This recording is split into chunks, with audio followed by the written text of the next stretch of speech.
When did you stop trusting the fun parent? My daughter and her best friend are besties for life. One time I asked my daughter, Maggie 8, if she wanted to get married and she said, "Mommy, I'm already married." To Stacy, Greg, Stacy's dad, was the fun parent who built blanket forts until midnight and made pancakes shaped like their initials. Maggie literally counted down days until her next sleepover there.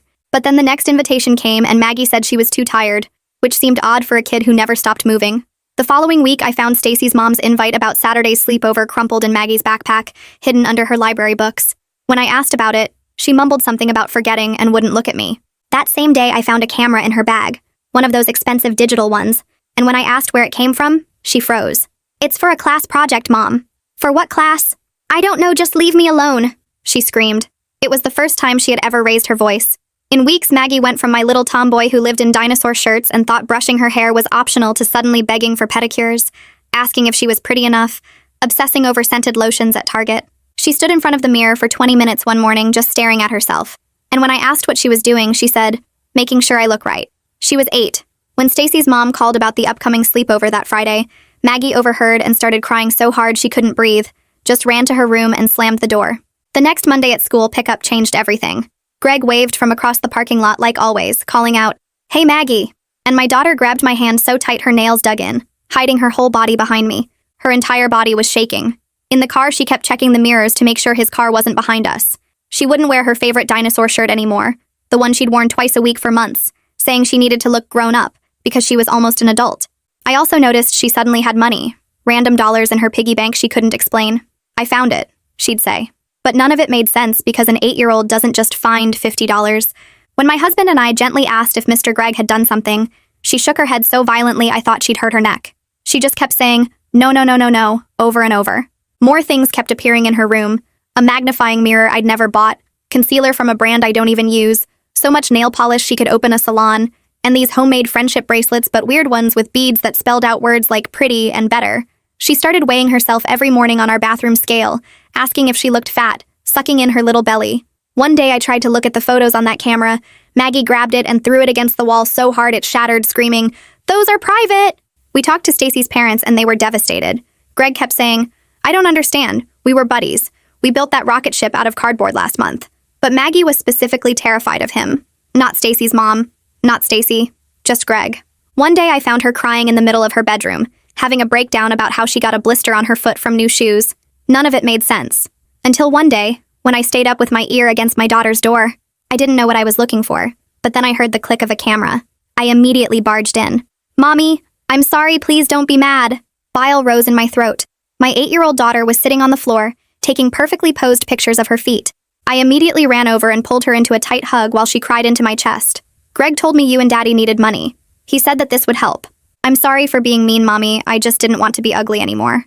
My heart broke in two, and that's when she finally handed me the camera. It was a new one. What I saw when I flicked through the photos was worse than anything I could have imagined, and I was going to rip Greg apart with my bare hands. My hands were shaking, so bad I could barely hold onto the camera while Maggie's whole body shook against mine. The photos showed her feet in different poses, painted toenails, ankles turned just so, exactly like the ads you see online, but these were of my 8-year-old daughter.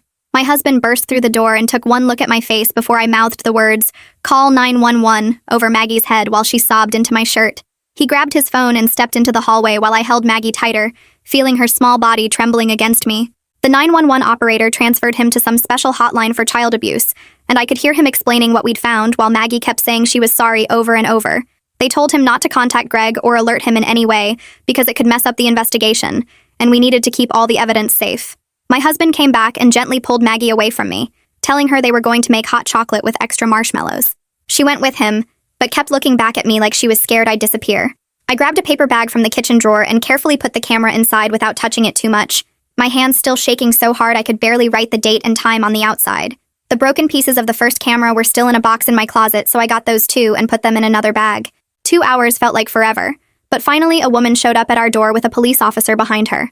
Deborah Carpenter had kind eyes and a soft voice when she introduced herself as someone who helps kids in situations like this.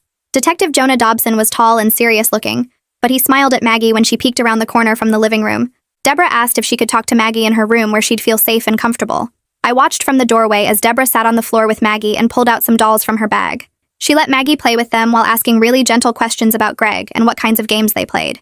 Maggie's voice was so small when she said, "Greg said it was our secret game," that I had to grip the doorframe to keep from running in there. Detective Dobson started taking pictures of Maggie's room, focusing on all the nail polish bottles lined up on her dresser. He put on gloves and carefully bagged each item: the mirrors, the makeup, those weird friendship bracelets with words on them. He explained something about chain of custody and how this would help prove what happened to Maggie. That first night was the worst because Maggie wouldn't let go of either of us. She slept right between my husband and me, waking up every hour crying and checking that we were still there.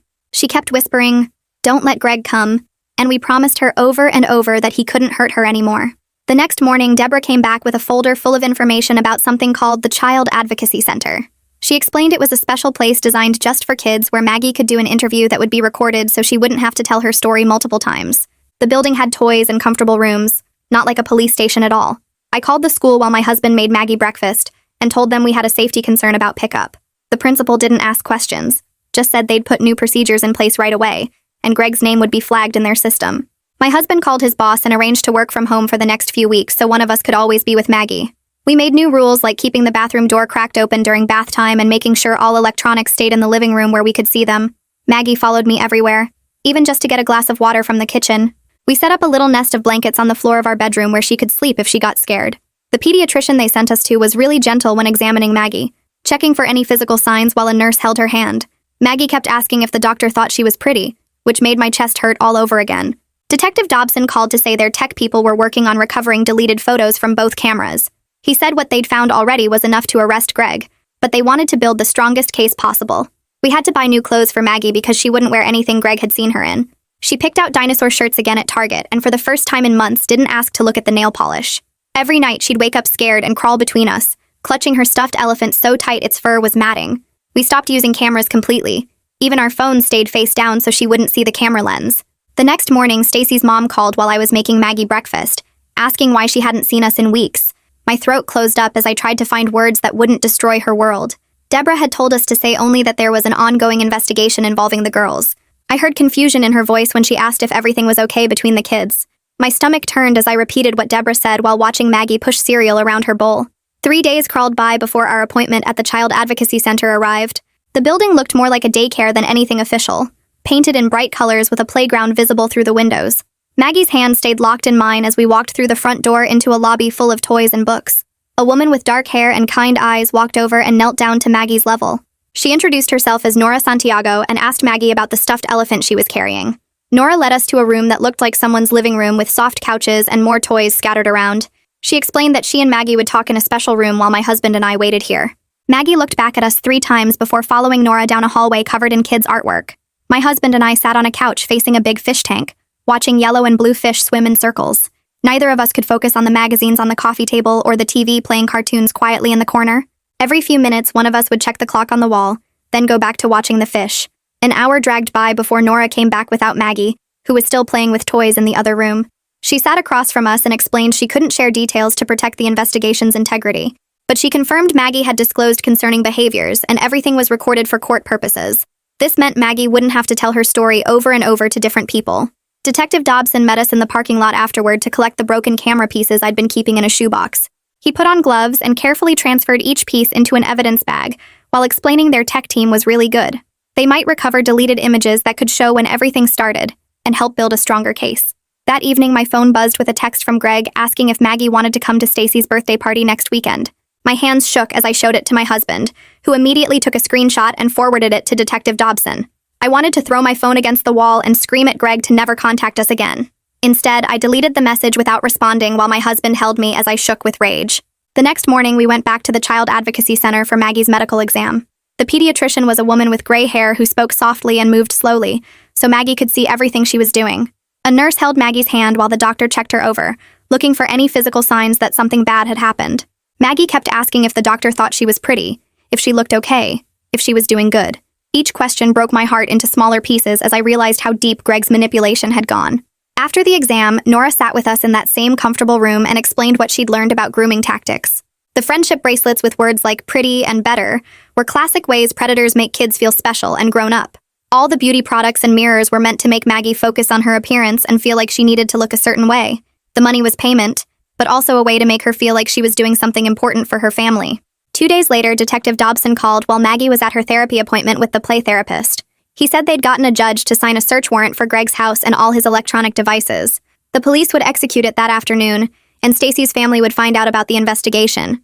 He warned us to prepare for contact from them once they realized what was happening. Sure enough, my phone rang at 3 o'clock with Stacy's mom's number on the screen. Her voice was broken and sobbing as she told me police were searching her house and had taken Greg to the station. She kept saying there had to be some mistake, that Greg would never hurt anyone, especially not Maggie, who he loved like his own daughter. But I heard the crack in her voice when she said it, the doubt already creeping in. I told her I couldn't talk about it because of the investigation, and hung up while she was still crying.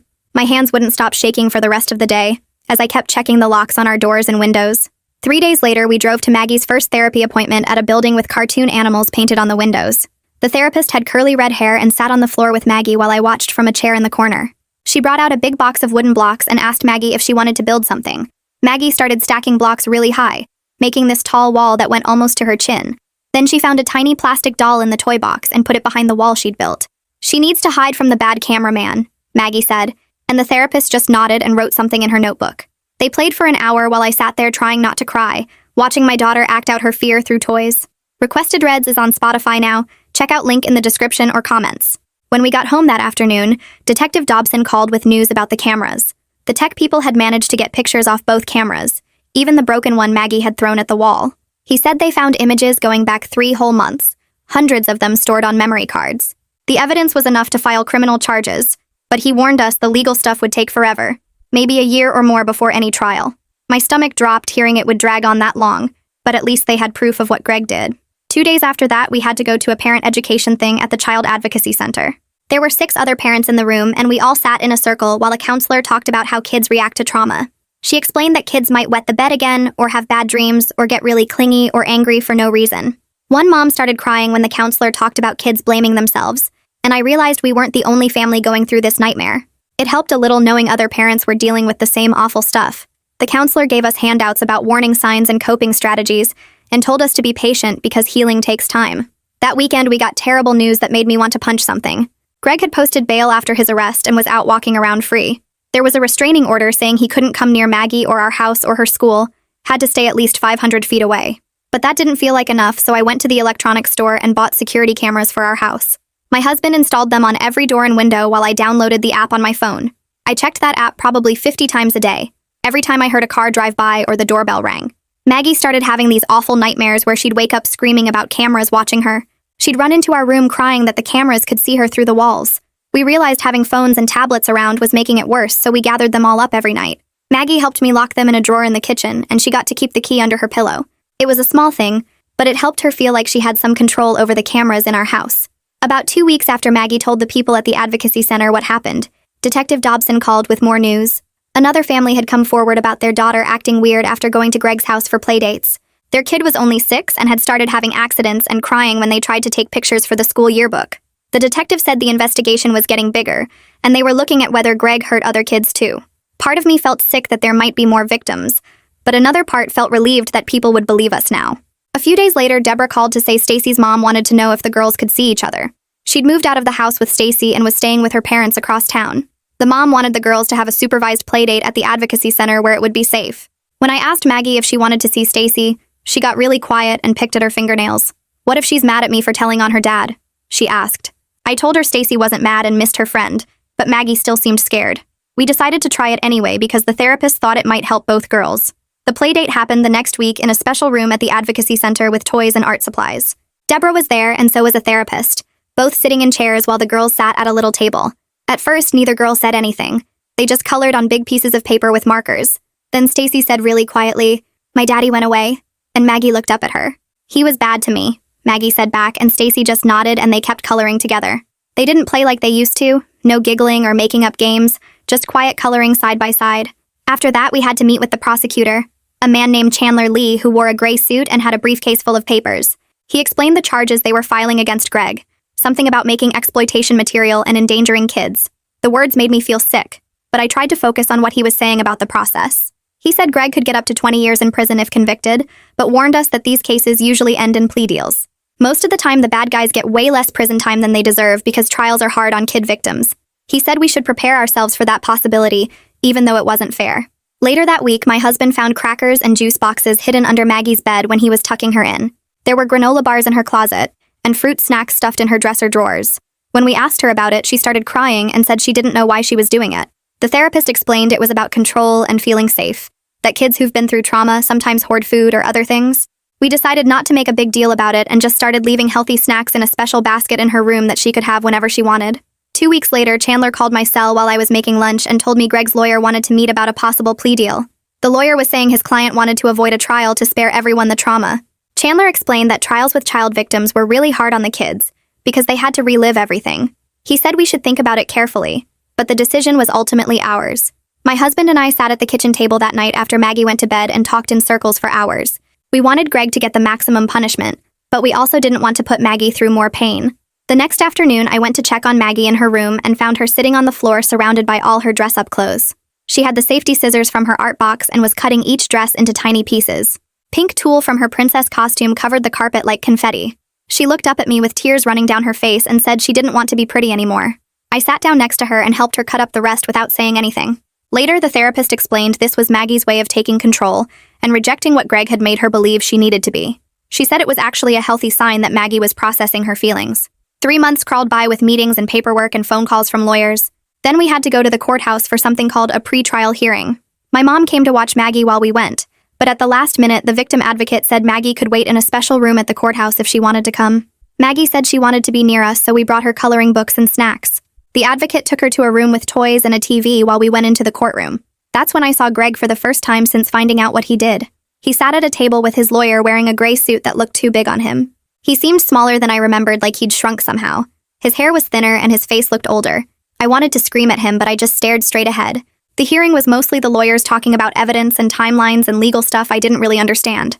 After about an hour, we went back to get Maggie from the kids' room. She was coloring a picture of butterflies and didn't even look up when we walked in. She had no idea Greg had been just down the hall. The judge made a decision that day that changed everything for us. She approved using Maggie's interview from the advocacy center as evidence if the case went to trial. This meant Maggie wouldn't have to sit in court and answer questions from Greg's lawyer. The relief hit me so hard I started crying right there in the hallway. My husband grabbed my hand and squeezed it tight. We wouldn't have to watch our baby girl get interrogated about the worst thing that ever happened to her. A week later, Deborah called with news about Stacy's family. The mom had filed for divorce and moved out of their house to stay with her parents across town. She'd taken Stacy with her and enrolled her in a new school. Deborah read us a letter the mom had written, apologizing for not seeing what was happening. She said she was getting Stacy into therapy and promised to do whatever it took to help her daughter heal.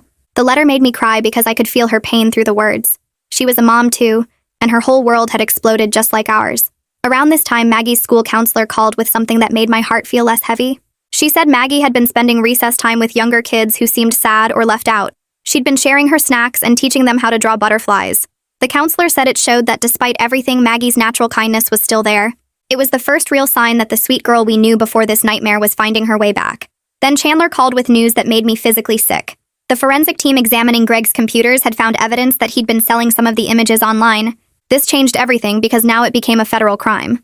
The FBI was joining the investigation, and Chandler explained this was actually good for our case. Federal charges meant Greg would face much more prison time if convicted. The thought of those pictures being out there somewhere made me throw up in the kitchen sink. My husband held my hair back while I sobbed and dry heaved. That night when I went to tuck Maggie in, I couldn't find her in her bed. I checked the bathroom and then heard a small sound from her closet. She'd made a little nest in there with her blanket and pillow. She looked up at me and said the closet felt safer than her bed. Instead of trying to convince her to move back to the bed, we decided to make the closet as cozy as possible. The next day, my husband strung up battery-powered twinkle lights, and I added more pillows and her favorite stuffed animals. We put a little battery lantern in there so she could read. If the closet made her feel safe, then that's where she could sleep. 2 days later, we got a call from a lawyer saying Greg's parents wanted to meet with us. They were offering money, a lot of money, if we would agree to ask the prosecutor for lesser charges. The lawyer said they were prepared to pay for all of Maggie's therapy and medical costs, plus additional compensation. My husband hung up without even discussing it with me. There wasn't enough money in the world to make us help Greg avoid consequences for what he did. We called Chandler right away to tell him about the offer, and he said it showed they knew Greg was guilty. 4 months had passed since that horrible night when I found Maggie with the camera. We'd settled into new routines with therapy twice a week and check-ins with Deborah. Maggie still slept in her closet and still wouldn't wear anything that reminded her of before. But that morning when we were getting ready for therapy, she came out of her room wearing something I hadn't seen in months. It was her dinosaur shirt, the one she used to wear twice a week, the one she'd hidden in the back of her drawer. She looked at me nervously like she was asking permission. I had to turn away so she wouldn't see me crying happy tears for the first time in forever. The therapist saw me wiping my face and gave me a small nod while Maggie settled into the play area with blocks and dolls. That same afternoon, Chandler called about another family coming forward, whose 6-year-old daughter had been to playdates at Greg's house, and started showing similar signs like asking if she was pretty enough, and having unexplained money in her backpack. The mom had found photos on her daughter's tablet that made her call the police immediately, and now they wanted to join our case, which Chandler said would make the prosecution much stronger. We met them at the prosecutor's office 3 days later, and their little girl was even younger than Maggie with the same scared look in her eyes that broke my heart all over again. The mom grabbed my hand in the waiting room and we both started crying without saying anything because we understood each other's pain without needing words. Detective Dobson pulled us into a conference room the next week with news that made everyone in the room go silent. The forensic team going through Greg's computers had found evidence of 3 more potential victims with photos that matched kids from different states where Greg had traveled for work conferences. The investigation was expanding across state lines now, and the FBI was taking over parts of the case, which meant Greg's bail got revoked immediately, since he was now considered a flight risk with victims in multiple jurisdictions. My husband pumped his fist when we heard Greg was going back to jail, but I just felt sick thinking about how many kids he'd hurt. During therapy that week, something new happened that the therapist had been waiting for. Maggie was playing with toy cars when suddenly she threw one against the wall and screamed that she hated Greg and wanted him to go away forever. She kicked the dollhouse and threw pillows around the room while the therapist calmly watched and told us afterward this was actually good progress because Maggie was finally expressing anger instead of just fear and shame. The therapist explained that moving from being scared to being mad meant Maggie was starting to understand that what happened wasn't her fault, and she had a right to be angry about it. 2 weeks later, Deborah suggested we try a support group for families dealing with child exploitation, and even though I wasn't sure about sharing our story with strangers, we decided to give it a try. The meeting was in a church basement with about 15 other families, and while the parents sat in a circle talking, Maggie played in the next room with other kids who'd been through similar things. One dad talked about finding pictures on his son's phone, and a mom shared how her daughter wouldn't sleep in her own bed anymore, and hearing their stories made me realize we weren't as alone as I'd thought. The group leader gave us resources about trauma therapy and legal advocacy and phone numbers for crisis support, and for the first time in months, I felt like maybe we could get through this. Maggie made friends with a girl named Macy, whose situation was similar, and they colored pictures together while the adults shared coping strategies and warning signs we'd all missed. After the meeting, several parents exchanged numbers, and we started a group text for support during the hard days, which happened more often than the good ones. Then Chandler called with news that made my stomach drop, even though I knew it was coming eventually. Greg's lawyer wanted to meet about a plea deal where Greg would plead guilty to all charges in exchange for 15 years in federal prison, with lifetime registration as a sex offender, and no contact with any minors, including his own daughter, Stacy. Chandler explained that this would mean Maggie wouldn't have to testify or have her recorded interview played in court, which would spare her additional trauma, but it also meant Greg wouldn't face the maximum sentence of 25 years if convicted at trial. My husband wanted Greg to rot in prison forever and spent the whole night pacing around the kitchen arguing that 15 years wasn't enough for what he did to all those kids. I felt the same rage, but I also kept thinking about Maggie having to sit through a trial and hear defense lawyers try to make her look like a liar or say she misunderstood what happened. We stayed up until 3 a.m. going back and forth about what was best for Maggie versus what Greg deserved, and finally decided we'd support whatever Chandler recommended since he'd handled hundreds of these cases. The next day in therapy, Maggie worked on something the therapist had suggested called a body safety poster, where she wrote rules about her body belonging to her, and nobody being allowed to touch her private parts, and no keeping secrets about touching. She decorated it with stickers and markers and hung it on her bedroom wall right next to her dinosaur posters, and seeing her take back some control over her own body made me cry in the hallway where she couldn't see. 5 months had passed since I'd found Maggie with that camera, and she came to us one morning asking if we could get a dog for protection because she still got scared at night when she heard noises outside. We went to the animal shelter that weekend, and Maggie walked past all the puppies and stopped at a cage with a golden retriever who'd been returned twice for being too calm and boring. She sat on the floor, and the dog immediately laid his head in her lap, and she looked up at us and said, "His name was Guard, and could we please take him home?" Guard slept outside Maggie's door every single night and followed her from room to room like he knew his job was keeping her safe. 3 weeks later, Chandler called to say the plea deal was moving forward, and Greg would formally admit guilt in court next Monday, while we could watch from a separate room on closed-circuit TV, so Maggie wouldn't have to see him. We sat in that small room holding hands, while on the screen Greg stood in an orange jumpsuit and said yes, when the judge asked if he'd produced inappropriate images of multiple minor victims for distribution. Hearing him actually admit what he did out loud made it real in a way that all the meetings and therapy sessions hadn't, and I threw up in the courthouse bathroom afterward, while my husband held my hair. The next day, a letter arrived from Stacy's mom saying she was sorry for everything that happened, and that Stacy missed Maggie and didn't understand why they couldn't play together anymore, but she didn't blame Maggie for any of it. Maggie wanted to write back, so she dictated while I typed that she missed Stacy too, but needed more time before they could be friends again, and maybe someday when she felt better they could play at a park with both moms there, but not yet. 3 weeks after that letter, we started family therapy at the place downtown, with the big windows and toys in the waiting room. The therapist had us all sit in a circle on these blue cushions on the floor, and my husband went first, saying he kept having dreams where he found Greg and beat him with a baseball bat. He said it so calmly, like he was talking about the weather, but his hands were shaking. I told them about checking on Maggie 20 times a night, and how I kept replaying every play date trying to figure out what signs I missed. Maggie just played with the sand tray in the corner, making little walls around a tiny plastic girl.